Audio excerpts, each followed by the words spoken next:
and welcome to Talking Mental Health, a series from the Wellness Project where I interview mental health professionals on all things in the mental health and wellness field. I'm here today with Yvette. Yvette, do you mind introducing yourself? Sure. My name is Yvette Saliba, and I am I teach full-time at Advent Health University in Orlando, Florida. My background, I'm a licensed mental health counselor, and I worked for a while in substance abuse, working specifically with adults at an outpatient substance abuse clinic in Central Florida. And then I transitioned to working with college students, actually, helping them with anxiety, stress, and specifically students that suffered from executive functioning disorders. And now I teach full time as a professor, so that's exciting. Yeah, I am very excited for today. I think that the topic we have picked out is going to be so relatable for so many people. And I just think it's going to be kind of intriguing to talk about it a little more and break it down. After exchanging some emails back and forth before starting this, we decided on failure. So that's what we're covering today. So if you're ready, I'm going to go ahead and start asking some questions. Okay, let's do it. Let's do it. Yeah, so I want to start just overall encompassing, what is failure? Yeah, I've been thinking about this myself, and I honestly, I don't know that you're going to like my answer, but I think it's really subjective to the person, to the time, and the place. I think in its simplest explanation, it's when we don't perform in whatever arena we happen to be in the way we expected. But I did find some traditional definitions of failure. So that being said, failure has been defined as a lack of success, or a collapse of a business, or a sudden cessation of power, or a lack or deficiency in something. But I think we can say in its simplest form, it's when we don't perform in the way that we had hoped or expected.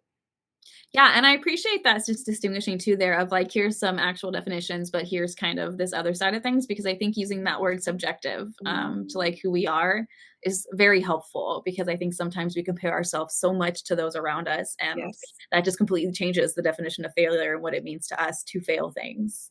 it's true. Yeah. Yeah. So what does this have to do with mental health? What are some of the things we see between failure and mental health? I think so much is connected to mental health. And I think when we fail at something, and depending on the magnitude of that failure for us, how we view it, I think it can become folded into our narrative, into our identity, who we are. And if we're not careful, if we're not vigilant, then our concept can shift very quickly, I think, from I failed at something to I'm a failure. And even though it sounds so similar, they're very, very different things, right? And one can be almost, in a strange way, empowering. I failed at something, which means I can do better. And the other one is very debilitating. It's I am a failure. And so I think depending on the situations that we're in and the experiences that we have, it can definitely impact the stories that we tell ourselves about ourselves. Gosh, there were several things you said there that I want to pick out. Uh-oh. No, in a good way. First, just those example of those two sentences. I mean, I personally could just feel the impact when you said it. That difference between I failed at something and I am a failure. Yeah. Like I internally could feel the difference when you were saying it. Oh gosh, you said something at the very end and I was going to highlight it and now I can't remember what it was. About the stories we tell ourselves? Yes. I love the way you put that about how this is the story we are telling ourselves, and that kind of that like how we're interpreting the events and how that ties to those two sentences. I failed at this. I am a failure. So I appreciate you kind of naming that and like pulling that forward, and for remembering, because I couldn't. That's okay. No, I'm actually I love stories in all forms. People obviously, but movies and music and books, and I love stories, and we are constantly crafting and constructing our own stories all the time, whether we realize it or not. And then we have people that love to give us our stories. Let me tell you who you are. Let me tell you what you're about. And I think we have to be very discerning. And this is where I think, if we slow down and reflect, we can determine what belongs in our narrative and what doesn't. We have the ability to change it, to construct it. It's a living thing. It's not set in stone. And so, yeah, I think we have to be very mindful of the things that we're telling ourselves, and also how we look at our own stories as it relates to failure. Yeah, I love it's a living thing, because I think we get stuck in those moments of like, this is just my life, you know, this is just how it is for me. This is the story that I guess I have to tell. So I think that phrase you used of "it's a living thing" is so important to think about and to Yeah, me. because we're living, right? So we're Yeah. living, we're alive, which means our story is living, which means we can change it. It's not finished, you know? Yeah, thank you so much for that. Wow.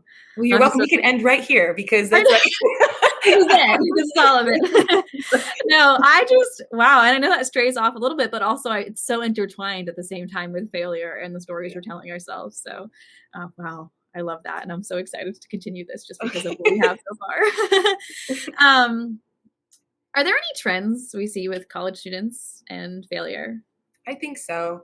I mean, you know, the trends that I'm seeing are anecdotal at best. It's just what I happen to observe in my own classroom and what my colleagues are Mhm. sharing with me. But I think one major trend is I don't know if it's a bashfulness, if it's fear, if it's what exactly is at the root of this, but there is a trend of not speaking up, not taking Mhm. chances, appropriate chances in the classroom setting. So, as an example, I had a student just last term. Actually, I was in the classroom setting up, and he came in first. You know, it was the first night of class. He was the only one in the class, and I was setting up, and he said, "I just want you to know that I don't speak up in class." And I said, "Oh, okay, thanks for letting me know." And I said, "What, like, what's the reason?" And he said, I don't like to answer questions in class because I could be wrong. Mhm. And to be honest with you, I actually admired that forthrightness because he articulated what I think a lot of students might be feeling, but they're not saying it. And I said, "So what Mhm. happens if you're wrong?" And he got really quiet. He says, "Well, I'll feel stupid." And I know we're talking about failure, but I think it's kind of like two sides of one coin. If I fail at something, I could look stupid. I could be seen as stupid. People will think I'm dumb. And I think that fear of failing, especially in a public setting, as public as a classroom is, kind of keeps students back from trying Mhm. or just testing the waters a little bit more. As it turns out, I made a huge mess in teaching and differentiating between classical and operant conditioning that night and got everyone confused. And at the end, I just looked him dead in the eye and I said, "I made a mistake tonight," and I said, "I'm still standing." And to his credit, he laughed. So I do think that we can also normalize failing, and making Mhm. mistakes, those of us that teach. But yeah, I think a major trend is kind of students just holding themselves back from trying. Mhm. Yeah, and I think that, um, one of the things I've noticed in my classes, and I'm very thankful for, is that, like, when a professor asks a question, and nobody raises their hand, they're leading it or, like, following that question with, "Nothing's gonna happen if you get this wrong." Right, Any guess is a good guess, right. Like, just what's going on in your head? What are you thinking in your head right now? And we'll go on from there. And so I've been very thankful for that, like, that chance to, like, go ahead and ask and just see what happens. Yep, Nothing's bad gonna happen if you're in lecture exactly, and you answer a question wrong. exactly, And I think exactly. that's so hard to see, including myself. I have a hard time seeing that too and raising my hand, and because I have that fear of, like, "I'm gonna answer this wrong. I don't know what I'm gonna do." But if you think about this is the time. This is the time to kind of test the Yeah. boundaries of our understanding and awareness and asking these questions. And the thing I keep telling students is no professor, well, I mean a good professor, right, is gonna Mhm. say, "Oh, you're so stupid for asking that question." In fact, students often people don't realize I think so much in life is counterintuitive, but you look smarter because you're kind of saying like, "This is what I think. Is this how does this play out? Is it, are there holes here or is this right?" And it's like, "Yeah, I can work with that." It's when we hold ourselves back that we end up looking exactly like what we're afraid of looking like if we spoke Mhm. up and we're wrong. Yeah. Yeah, thank you. Um, so when we were talking beforehand through our emails trying to decide what to talk about today, Yeah. you had mentioned reframing failure, and that's kind of something you do with, people you work with. So I'm curious, what does that mean? What does that look like? I think it just means reframing itself. To reframe something is to kind of look at it from a slightly different perspective, right? And it's if we think about it like that, a way I like to visualize it to help people make sense of it is if we had a box on like a kitchen table and we were standing right in front of it and we looked at it, we could describe the box. But if we just took a step to the left or we took a step to the right, maybe we might see it from a completely different angle or slightly different Mhm. angle, right? Mhm. Nothing has changed about the situation except the way we're looking at it. And it doesn't mean that we're pretending that it's something that it's not. It doesn't mean that we're lying to ourselves. It just means we're trying to maybe look at it from a slightly different position. So when we think about failure, and again, I do believe it is subjective, it's this idea that I tried something and it didn't work, right? And I Mhm. thought, well, what if we were to actually look at failure in a completely different way? So forgive this story, and I'm sorry if I'm rambling. You can cut it out if you need to. But No, keep um, going, keep going. okay, so like several years ago, like several years ago, I joined. This is going to sound really strange, but I joined a weightlifting class. I've never lifted weights in my life. This is not something I've ever done. Okay, the heaviest thing I've ever done was lift a book. I was an English major, so this was completely out of my comfort zone.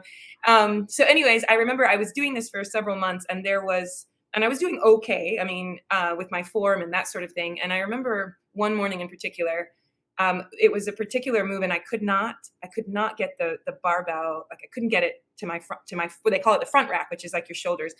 I couldn't lift it. It was too heavy for me. And to be honest with Mhm. you, we're not talking a lot of weight here, right? But all these other people around me were, I mean, it was heavy, heavy weight, and they were doing it without any problem. And I remember getting really frustrated with myself, and I dropped the bar. I couldn't get it to my shoulders. And one of the guys came up to me, and his weight was ridiculous, like my whole body weight, and so he came out and he was like, "You can lift this," and he picked it up and he just like put it back on the rack, and I wanted to die. And I thought, I actually felt, and I'm a fully grown person, right? And I actually felt tears come to my eyes, and Mhm. I thought, I'm so embarrassed. I can't do this, right? Everybody else is doing it, and I'm embarrassed. I finally was able to do it, but it took everything I had. And the coach came up to me and she said, "That's enough, like you did it." So I remember leaving, and I thought, I'm never coming back. Like but then I went back. And so the next day I kind of hung around after class, and the coach asked me, she said, "How's it going?" And I said to her, I said, I almost didn't come back because I couldn't, I was failing yesterday. And she looked at me and she said, "Well, we're supposed to go until failure, right?" And I said, "Yeah, I know that, like, muscle failure, like I get that. And then she said, "Yvette," she said, "I haven't let you fail until now." And I said, I don't know what you mean by that." And she said, "I've kept your weight really low on purpose so you could kind of get the moves, and you can." Mhm. And then she said, "But you're getting stronger now. So I let you fail." And all of a sudden, and she meant that literally with my form and my muscles, but I took it metaphorically, and I thought, "Holy cow. She's saying that I'm strong enough to actually fail." And it Mhm. kind of changed the way I look at failing. It's, am I strong enough to fail this? Meaning, like, can I learn from it? Can I pick it apart? Is it going to completely destroy me, or is it going to be something that I can learn from? And I think when I said to you earlier, reframing it, that works for me. That may not be a reframe that works for other people, but could we look at failure in a different way? For instance, not that it didn't work, but maybe failure is that we just don't even try. Like, we're so busy in preserving whatever image we have in front of other people that not trying is the actual failure, because we aren't Mhm. progressing forward, if that makes sense. Mhm. This is a long Yeah. ramble. No, you're okay. Well, first, I love personal application. I just feel like there's something so special about like hearing some term, some phrase, something that could be scientific and saying, but this is how it applies to real world. This is a real life example. And so I'm always thankful for sharing things like that. And I think that's just connections that kind of helps people understand what's going on a little more. It's like, asking a question about what happens in a therapy session, and getting like specific examples of like, this is what I'm going to ask you. It's kind of a similar thing. Okay. This is how we can look at something. So I love real life application. So I appreciate that added aspect words. Um, yeah. And I loved the visual there. And I so much appreciate that, like building up that strength and like the way you kind of change perspectives based off of like, I am strong enough to handle this. And I think that's something to hold on to, for like people listening, for yourself, just like that. I am strong enough. And that's why this is happening kind of stuff. So I appreciate that. No problem. I read a quote that I thought was read a quote on Pinterest because I love Pinterest, and I thought it was so fitting, because I think what holds us back again is that fear of looking dumb or stupid, embarrassment, failure. But this quote, and I don't know who said it, but it said, "Embarrassment is the cost of entry. If you aren't willing to look like a foolish beginner, you'll never become a graceful master." And I think, yeah, maybe if a person doesn't quite believe yet that they are strong enough to fail, because sometimes it takes a while for a person to build something new into their own story. Maybe what they can remember is I'm trying. And Mhm. the real failure here is to not try at all and just to kind of move without without actually trying to make any difference or change anything. It's Mhm. such a simple quote, but another one of my favorite ones is nothing changes if nothing changes. And so maybe the real failure is just changing nothing and just keeping Yeah. everything the same. Yeah, and I love quotes, so I appreciate that aspect as well, but, and I feel like that circles around back to that, like, college-aged young adult mind frame of, like, not raising your hand in class. Right. Taking that step forward, raising your hand, trying to answer it, because the worst thing that's gonna happen is your professor might ask your peers to help you get there, or, Right. they might themselves help you get there, ask another question and frame it a different way to help you get to that correct answer, so Right. I appreciate that kind of full circle moment. It's great. Yeah. Another thing we tend to include in this series is connections to peer support because we're away at college and those are the people who are there for us, presently. Yeah. We have families back home, but present in that moment in our classes are our peers. Mhm. And so I'm curious, and this, I don't know how applicable this is to our topic today, but I always like to ask just in case, are there ways that peers can support you in these moments of I'm a failure or I'm failing this thing or all of the above? Yeah, I think, each person is so different, but I think genuineness and authenticity can really go a long way and normalizing that it's okay that we didn't do as well as we wanted to. We can do better next time. I didn't do so great with this. This is what I'm going to do to see if it makes a difference next time. If we can normalize the not just failing, because I think we do that, oh, I failed, I suck, right? And then we leave it there, full stop, right? And no, don't Mhm. leave it there. So what are we going to do after? And if we can normalize the sure, I failed at this, but this is what I think I'm going to do differently. If we can normalize that last part for each other, it can also help give a little bit of a window, an escape hatch for a person that might feel trapped by this idea that they failed and no one could possibly understand what they might be going through or feeling. There's a in my field, there's this, it's not to get down a rabbit hole, but there's a theme, there's a term, I'll just say this, there's a term called universality, which is this idea that so many emotions and feelings are universal among us. We Mhm. experience them all, right? They look different, they might present themselves differently, but we experience them. And one of the things we do, which is a detriment, is that we think we're the only ones that are Mhm. experiencing A, B, or C. And so we isolate ourselves. Nobody could possibly understand. They don't know. But the truth is, while all the specifics might be different, the emotions can be relatable. And when we take a moment to kind of share with a peer that we trust, and when that peer can also be authentic and say, yeah, I have felt that way too, and maybe not rush to this is what I've done and this is what you should do, but maybe even just asking, opening the door, inviting, would you like to know what I've done? Because Mhm. the last thing we need is someone to kind of sermonize to us, right? But if we invite them, or we could say, this is what worked for me. I don't know if it would work for you, or something along those lines. But if we can normalize this, what we've done, it doesn't mean that that person's going to do it immediately, but we're just planting seeds metaphorically. And maybe it might take root a little bit later on. Yeah.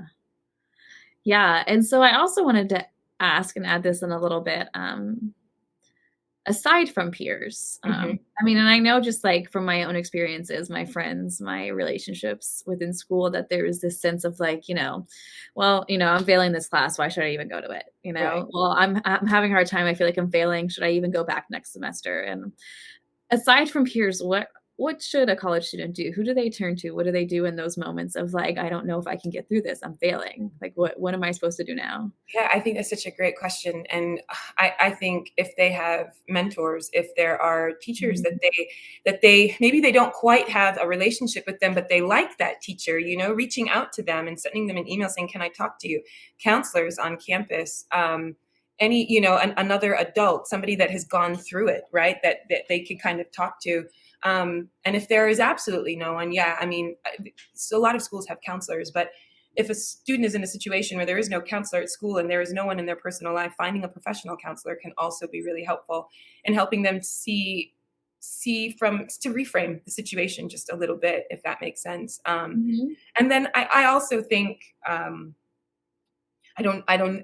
also think uh, praying and asking for discernment can be really helpful as well.